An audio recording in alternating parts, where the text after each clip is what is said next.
Assalamualaikum warahmatullahi wabarakatuh. Alhamdulillahirrabbilalamin. Wassalatu wassalamu ala ashrafil anbiya'i wal mursalin wa ala alihi wa sahbihi ajma'in. Amma ba'du. Alhamdulillah, mari kita bersama-sama bersyukur bahwasanya kita semuanya banyak teman. Insya Allah dengan banyaknya teman ini akan juga banyak keuntungan. Memang manusia ditakdirkan hidup dengan bersosial, yaitu bersama-sama antara satu dengan lainnya. Manusia tidak bisa hidup sendirian, tetapi selalu berteman antara satu dengan lainnya. Di dalam hidup berteman ataupun bergaul sesama ini sangat banyak sekali keuntungan yang kita dapatkan. Di antaranya ialah satu, kita bisa mengajari mereka. Seandainya orang-orang yang di depan kita itu kebetulan lebih kecil ataupun lebih kurang pengetahuannya daripada kita. Mengajar adalah suatu perbuatan yang sangat mulia, yang diantara faktornya yaitu ada guru, ada murid, dan ada materinya. Maka dengan adanya murid ataupun orang yang di depan kita, berarti kita bisa mendapatkan keuntungan, bisa mengajarkan daripada yang kita inginkan kepada dia. Seandainya orang yang di depan kita ini adalah orang yang lebih banyak daripada kita tentang pengetahuannya, kita pun bisa mendapatkan pelajaran daripada mereka. Jadi keuntungan yang pertama, kita bisa mengajar ataupun kita bisa mendapatkan pelajaran daripada mereka. Itu keuntungan pertama daripada pergaulan. Yang kedua, kita akan mendapatkan manfaat ataupun keuntungan daripada orang yang di depan kita. Umpamanya, kita bisa memberi sesuatu yang mereka tidak punya. Kita bisa memberi nasihat, kita bisa memberi sedekah kepada mereka yang mereka tidak punya. Begitu juga orang yang di depan kita bisa jadi kita, atau bisa juga kita jadikan untuk menolong kita. Umpamanya disuruh mengambilkan air, disuruh mengambilkan pulpen, mengambilkan buku, dan lain sebagainya. Berarti keuntungan yang kedua, kita akan mendapatkan keuntungan dengan kita memberikan sesuatu kepada mereka, dan juga kita bisa mendapatkan pertolongan daripada mereka. Itu yang kedua. Keuntungan yang ketiga, kita bisa mendidik mereka. Katakanlah kalau mereka itu lebih muda ataupun lebih sedikit pengalamannya daripada kita, kita bisa mendidik berbicara, mendidik secara berbelajar, mendidik berkomunikasi, mendidik tata tertib, duduk berdiri, dan lain sebagainya. Itu kita bisa mendidik mereka, mengajari dan juga mendidik mereka. Andai kata orang yang di depan kita itu lebih banyak pengalamannya daripada kita, kita akan bisa juga mendapatkan pendidikan daripada mereka. Bagaimana mereka bersikap, bagaimana mereka berbicara, kita bisa menirunya dan bisa mengambil yaitu etika yang baik daripada mereka. Ini keuntungan yang ketiga. Untuk keuntungan yang keempat, kita bisa senang karena ada orang yang di depan kita. Katakanlah seandainya kita itu sedang dalam keadaan sakit, kemudian ada teman kita yang mendatangi kita, kita akan merasa senang.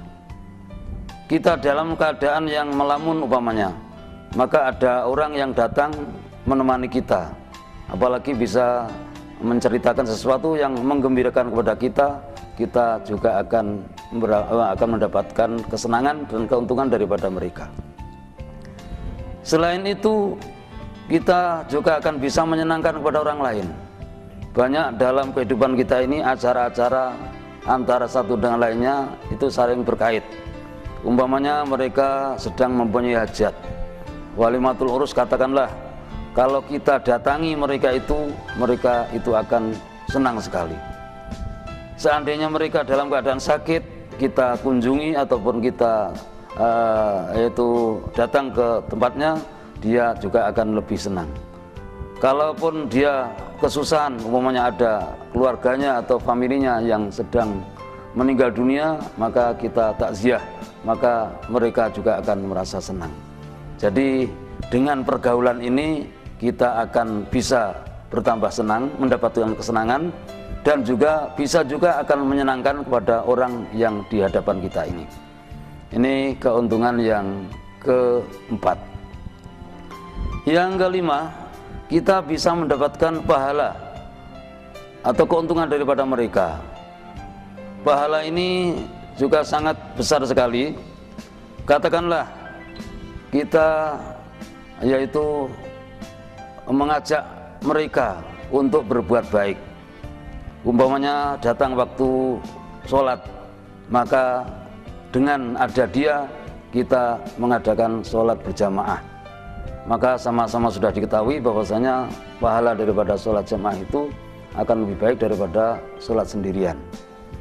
Yaitu kita bisa mengambil pahala daripada teman kita yang sedang berada di tempat kita. Begitu juga mereka kita ajak umpamanya untuk bersilaturahmi bersama-sama dengan dia untuk ke tempat orang lain. Itu pun juga kita akan mendapatkan pahala.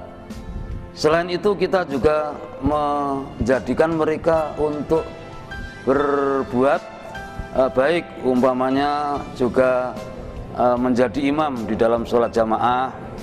Kita menjadi makmumnya, seandainya mereka itu adalah lebih terhormat ataupun lebih banyak pengalaman daripada kita.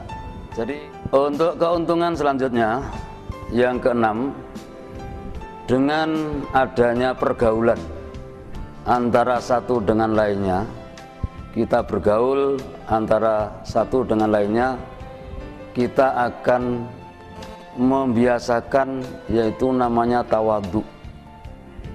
Tawadhu itu adalah yaitu merasa rendah. Merasa rendah berarti bukan rendah. Merasa miskin bukan miskin. Merasa kecil bukan kecil. Tawadhu adalah lawan daripada takabur. Jadi dengan pergaulan, apalagi yang di depan kita ini orang yang lebih mulia katakanlah daripada kita, kita akan merasa lebih rendah daripada mereka. Ini adalah suatu sifat yang paling mulia di antara sifat-sifat yang terpuji, yaitu tawadhu, merasa lebih rendah, lawan daripada takabur. Termasuk ciri-ciri daripada orang yang tawadhu ialah bila mana dia itu bertemu dengan orang lain, dia merasa bahwasanya orang lain itu lebih mulia daripadanya. Itulah tawadhu.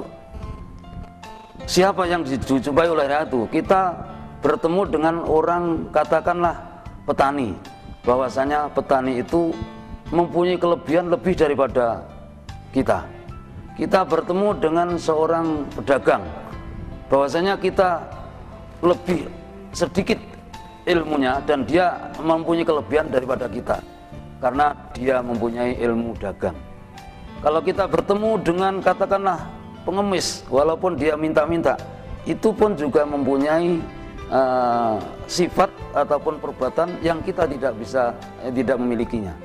Jadi yang penting arti tawadhu ialah dia merasa apabila bertemu dengan orang lain, dia itu mempunyai kelebihan dan mempunyai kebaikan daripada kita. Dalam pergaulan tadi akan tercipta yaitu merendah diri. Di dalam hadis telah disebutkan an Ayyad ibni Himarin radhiyallahu anhu qala Rasulullah sallallahu alaihi wasallam innallaha auha ilayya anta wadu'u hatta la yakhuru akadun ala akadin wala yabghiya akadun ala akadin, rawahu Muslim.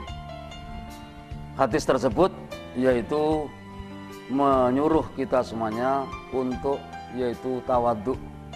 Seandainya di antara kita dalam pergaulan ini saling tawadhu, saling merasa rendah diri, tidak mengakui lebih baik daripada temannya, bahkan kebalikannya, orang lain di hadapan itu mempunyai kelebihan daripadanya, maka tidak akan terjadi yaitu satu dengan yang lain itu berbuat jelek dan juga tidak melebihi batas antara satu dengan yang lain. Itulah arti dalam hadis tersebut. Keuntungan yang ketujuh ialah dengan percampuran atau pergaulan antara satu dengan yang lain akan saling mendapatkan keuntungan, yaitu pengalaman. Di dalam pergaulan yang satu akan mengambil pengalaman yang lain. Umpamanya di dalam gerak-gerik, di dalam perkataan dan di dalam perbuatan, yang satu pasti juga akan melihat dan juga mengambil pengalaman daripada orang lain. Yang lain pun begitu juga. Nah, yang lain akan mengambil gerak-gerik tingkah laku yang baik daripada yang lain.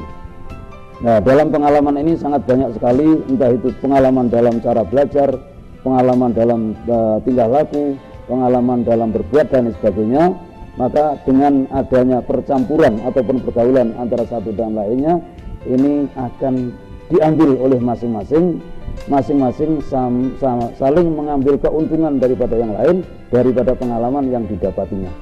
A mendapatkan dan meniru pengalaman daripada B, B itu juga meniru dan mengambil pengalaman daripada A. Inilah beberapa keuntungan, diantaranya sebetulnya masih ada lagi keuntungan-keuntungan adanya pergaulan atau percampuran antara satu dengan yang lain. Mudah-mudahan di antara kita yang saling bergaul di antara satu dengan lainnya ini bisa menumbuhkan yaitu beberapa keuntungan bagaimana yang saya sampaikan dari nomor 1 sampai nomor 7 tadi. Sekian, Assalamualaikum warahmatullahi wabarakatuh.